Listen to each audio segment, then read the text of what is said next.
ආයිබෝවන් මගේ යාළුවෝ හැමෝටම සුබම සුබ දවසක්. මම ආදරයෙන් අපේ channel එකට පිළිගන්නවා. අද මම මේ වීඩියෝ එකෙන් ගේන්නේ රසම රස කෑමක් හදන විදිහ. මේ ඔයාලට පේනව නේද? මේ තියෙන්නේ ගස් ලැබු පොතු. ඉතින් අපි බලමු මේකෙන් හදන කෑම මොකක්ද කියලා. මෙන්න මෙහෙම හීනියට ඕගොල්ලන්ට පුළුවන් හීනියට චුට්ටක් අවශ්‍ය තරමට මෙන්න මේ විදිහට කපලා ඉස්සලාම ගස් ලැබු පොතු ටික කපන්න. මං අද අරන් තියෙන්නේ ටිකක් බාගෙට ඉදුණු ගස් ලැබු ගෙඩියක පොතු. ගස් ලැබු ටික නම් ඇඹුලක් හදලා කෑවා. මේ තියෙන්නේ ඒ වගේ පොතු. මේ පොතු ඔයාලා විසි කරනවද? ආයෙත් විසි කරන්න නම් එපා යාළුවෙන්. දැන් මෙන්න මේ විදිහට ඒ ගස් ලැබු පොතු ටික විතරක් වැහින්න වතුර ටිකක් දාලා අවශ්‍ය නම් ලුණු කුඩු චුට්ටක් එකතු කරලා අපි මේක විනාඩි 10ක් විතර තම්බගමු. තම්බලා මේ ටික මෙන්න මේ විදිහට වතුර පෙරලා මම මේ කොළපතක් ආධාරයෙන් වේල ගන්නවා. මේ දවස්වල නම් තියන අවුවට උදේ දාපුවාම හවස් වෙනකොට වේලලා ගත හැකියි. ඉතින් මේ තියෙන යාළුවේ මම හොඳට මේ විදිහට වේලිලා තියෙන ගස් ලැබු පොතු. දැන් අපි මේ ගස් ලැබු පොතු ටික මෙන්න මේ විදිහට භාජනයකට දාලා ටිකක් උණු වතුරින් පෙඟෙන්න තියමු.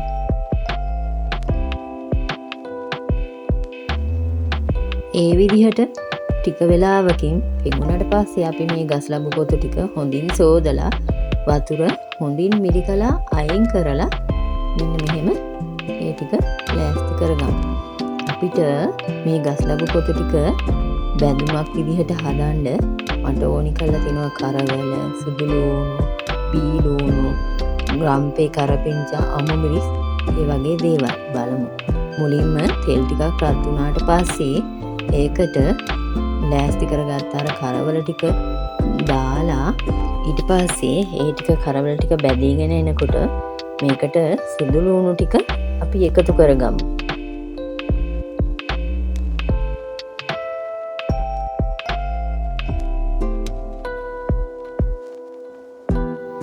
දැන් මේ සුදු ලුණු ටික බැදීගෙන එනකොට අපි ඒකට රම්පේ, කරපිංච, බී ලුණු ටික, අවු මිරිස් ටික එමෙයිට ටික එකතු කරගමු.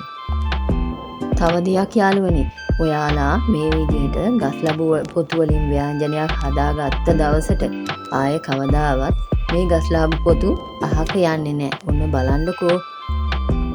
ඔයාලත් මේ ගස් ලැබු පොතු වලින් හදන බැදුම අනිවාර්යෙන් හදලා බලන්නකෝ. මම කිව්වට මේ ව්‍යංජනේ ගෑවුණු තන බත් කත හැකි. ඒ තරම් රසයි. මේක මට කියලා දුන්නේ අපේ අම්මා. ඒ නිසා එයාවත් ආදරෙන් මතක් කරන ගමන් එකතු කරගත්ත මේ ලොකු ලුණු නැත්නම් මේ බී ලුණු ටික බැදෙනකන් තියමු. මොකද ගස් ලැබු පොතු තම්බලා වේලලා උණු වතුරටත් පෙඟෙන්න තියලානේ ගත්තේ යාළුවේ. ඒවා ඒ හැටි වේලාවක් තැම්බෙන්න ඕන නෑ. දැන් මෙන්න මේ ටික හොඳට තෙලෙන් වැදිලා තමයි තියෙන්නේ. දැන් හොඳම වෙලාව ගස් ලැබු පොතු ටික එකතු කරගන්න. මෙන්න මේ විදිහට ගස් ලැබු පොතු ටික එකතු කරලා ඊට පස්සේ ඔයගලන්ට රස අනුව මිරිස් කුඩු, තුන පහ කුඩු, කහ කුඩු, ලුණු කුඩු වගේ දේවල් ටිකක් එකතු කරලා හොඳින් කවලම් කරගමු. එහෙම හොඳින් කවලම් කරපු තුන පහ වල අර අමු රස නැති වෙනකන් තෙලෙන් බැදෙනකන් මෙහෙම අපි මද ගින්නේ හොඳින් කවලම් කරගන්න ගමන් පොඩ්ඩක් ලිපේ තියලා තියමු. ඊට පස්සේ මේ තියෙන්නේ මෙන්න මේ වගේ වුණාට පස්සේ අපි මේකට අවසානෙට අර කපලා තියෙන තක්කාලි ටික එකතු කරගමු. ඔන්න ඉතින් රසවත් ගස් ලැබු පොතු ව්‍යංජනයක් නැත්තම් බැදුමක්. ඔයාලත් මේ විදියට ගස් ලැබු පොතු වලින් බැදුමක් හදලා බලලා අනිවාර්යෙන්ම කමෙන්ට් එකක් තියන්න යාළුවේ. ඉතින් අදට වීඩියෝ එක ඉවරයි. මේ වගේම වීඩියෝ එකකින් ඔයාලව හම්බ වෙන්න එන්න. මෙතෙක් කියලා මාත් එක්ක රැඳිලා හිටපු අයට බොහොම ස්තුතියි. සුබම සුබ දවසක්. ජය වේවා.